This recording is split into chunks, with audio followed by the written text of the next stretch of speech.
민통선의 문화유산. 저는 지금 유황 한수묘역을 찾아가고 있습니다. 자, 민통선 지역이라서 사실은 도로 사정이 그렇게 좋지 않습니다. 포장도 조금 불편하고요.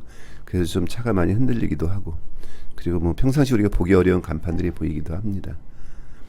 제가 지금 가고 있는 유황 한수묘역은 지난번에 주인이 뒤바뀐 고려 벽화묘에서 제가 말씀드렸었죠. 자, 오랫동안 청주안씨 한상질의 묘로 알고 그 후손들이 제를 지내고 잘 봉양해 왔는데, 어느 날 도굴 흔적이 발견돼서 발굴을 해봤더니 그 안에서 묘지석이 나온 거죠. 그랬더니 그 묘지석에 이 무덤의 주인은 안동거시 권준이다. 그래서 발칵 뒤집힌 거죠. 그래서 왜 이런 일이 발생했을까? 그래서 추측컨대 아마 안동권씨 집안의 후손이, 이 권준 후손의 집안이 이제 그 공민왕의 시위와 관련돼서 멸문을 당하다 보니까 그 집안의 사유로 들어갔던 분이 바로 이 유황 한수 선생이죠. 그래서 자기 처갓집의 묘소를 좀 몰래 지키고 관리해 오다 보니 그것이 조금 와전이 되고 시간이 오래 흘러서 청주안 씨의 묘소로 잘못 인식이 되어 온 것이 아니겠느냐, 이렇게 우리가 추측을 했었습니다. 뭐 차가 들어가기도 좀 불편해서 좀 걷고 있는데요.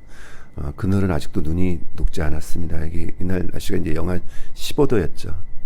사실 이 장단 지역은 원래는 민간인이 가기가 쉽지 않은 지역이었습니다. 그런데 이제 70년대 민통선, 그다음에 남방 한계선이 조금 조정이 되면서 거의 남방 한계선에 걸쳐 있는 지역이죠. 지금도 역시 좀 불편합니다만, 그래서 민통선 안에 있지만, 우리가 이제 경순왕릉 같은 경우가 바로 그런 경우죠. 이제 올라가시다 보니까 이렇게, 이거 이제 청주안씨 청강공파 묘역이죠. 한수 선생의 아버님이 청강공이시고, 그래서 그 집안의 후손들이 이렇게 종중에서 관리를 잘 하고 있습니다. 그래서 자기 아버님과 그 집안의 다른 가족들이 모여 있는 것이고요. 그 다음에 이제 한수 선생의 묘역은 조금 더 올라가야 있습니다. 한수 선생은 고려 시대의 이제 대표적인 문신이자 서예가입니다. 글씨를 굉장히 잘 쓰셨어요.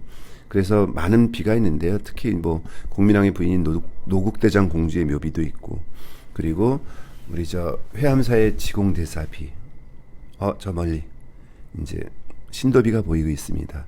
이 무덤의 주인과 관련된 내역을 적어 놓은 것이 바로 신도비입니다. 이 신도비는 절친이었던, 나이는 한 5살쯤 더 많았던 그 모건 이색 선생이 지은 글입니다. 자, 유황 한수 선생의 묘역 안내판이 있고요.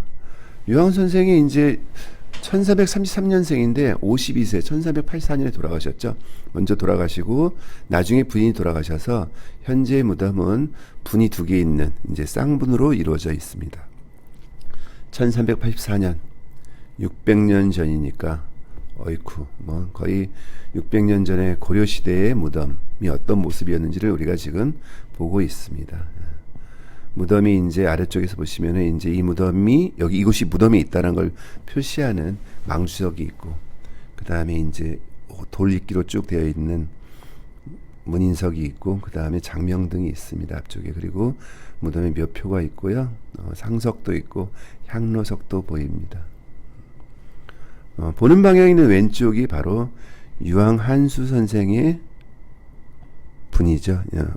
유황 한수 선생의 봉분이고, 오래돼서 잘 보이진 않지만 자세히 보시면은 묘표에 고려 재상 한수 지묘라고 써 있습니다. 좀 흐릿하긴 하지만. 그리고 그 옆에 이제 장명등이 있고, 오른쪽으로 이제 뭐 더 많이 좀 달았어요. 그리고 잘 보이지 않는데 이제 부인의 묘표고요. 옆에 장명등은 아마 부서졌는데 아마 이제 6.25의 흔적이 아닐까, 그런 생각이 듭니다. 이날 날씨가 굉장히 추웠는데도 불구하고 이것은 상당히 아늑했습니다.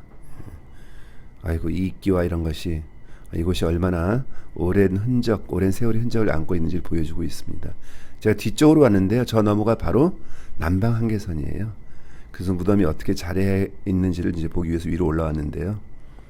자, 능선을 따라서 2개의 분이 있고, 저 왼쪽으로 신도비가 보이고, 벌써 뭐 따뜻하고 아늑한 공간입니다. 그래서 양쪽에서 산이 감싸고 있고.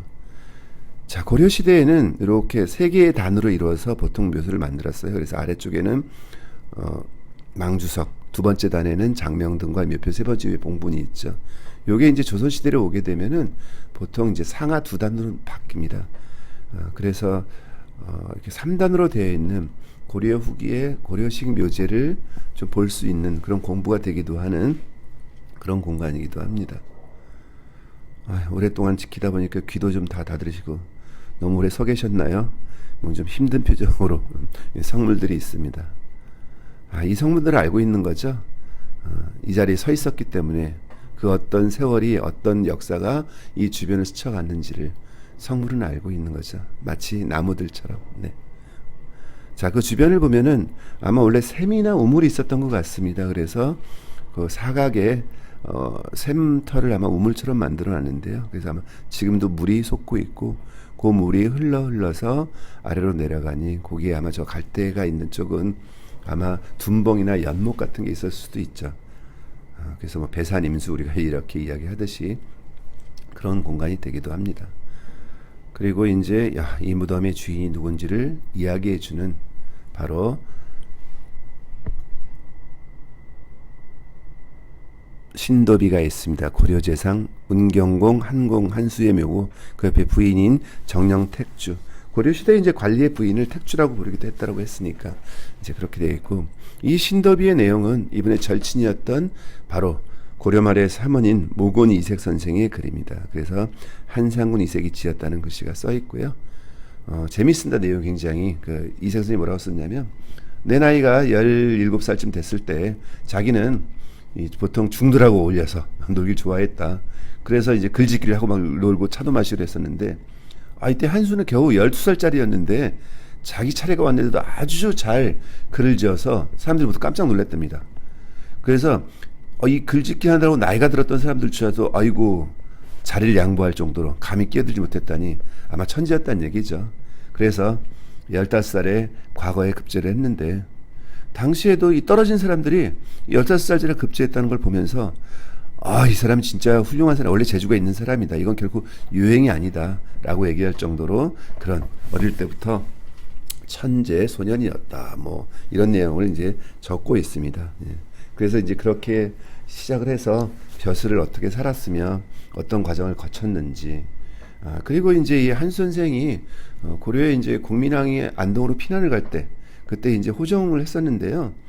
그 이후에 돌아와서 국민왕이 신도를 많이 총애를 하니까 이 신도는 조금 문제가 있는 사람이다. 그래서 이 신도를 총애하면 안 된다라고 이제 말리고 이러다 보니까 나중에 이제 거꾸로 쫓겨나기도 하고 이제 뭐 다시 돌아오기도 하고 그런 내용들이 적혀 있습니다. 그리고 이제 청주한 씨가 어떤 집안인지, 청주한 씨의 뭐 기원은 언제고, 시조는 누구고, 뭐 이렇게 쭉 이런 내용들이 적혀 있고요. 그래서 그 이후로 이제 이 후손 전이 어떻게 되나 이렇게 적혀 있는데, 재밌는 것은 여기 있는 내용들 중에 그 큰아들은 좀 청명했지만 몸이 안 좋아서 과거 시험을 안 봤는데, 둘째가 한상질이죠. 한상질은 과거에서 3등을 했고, 자, 셋째도 과거 시험을 봤더니 또 3등을 했고, 넷째도 과거에서 9등을 했대요. 근데 당시 고려의 제도가 아들 셋이 과거 급제를 하면은 그 엄마를 평생 동안 나라에서 모시도록 돼 있었답니다. 그러니까 비록 우리 한 선생이 일찍 돌아가셨지만 그래도 무덤에서 웃고 있을 것이다. 이런 내용들이 적혀 있고요. 그리고 이제 한수성이 떠난 지 올해 몇 년이 지나서 본인이 이 글을 쓰고 있지만 그래도 여전히 그 목소리의 모습이 아직도 나의 마음속과 눈앞에 있다라고 적혀 있어요. 이 고려 말의 대학자였던 이색 선생과 이 한 선생의 우정이 어떤 것인지 보이는 거죠. 마치 박인환 선생이 그래서 얘기했던 그런 동자 그 입술은 내 가슴에 있네. 뭐 이랬던 것처럼 이 둘의 우정이 어떤 것이었을까요? 이 둘의 합작품으로 만들어진 우리가 볼 수 있는 것은 뭐냐면 바로 가까운 여주실력사 뒤에 가시면은 나홍화상의 석종기명이 있는데 그걸 내용을 이색 선생이 짓고 그리고 글씨는 한수 선생이 썼습니다. 그걸 볼 수가 있습니다. 이 아늑한 공간에서 그 600년 전의 대학자들이 나눈 그 우정과 그들의 학문과 그들의 글씨와 그들의 정신이 아늑하게 저 산의 능선을 따라 흘러내리고 있습니다. 느껴지시나요? 자, 유왕 한수묘역이었습니다.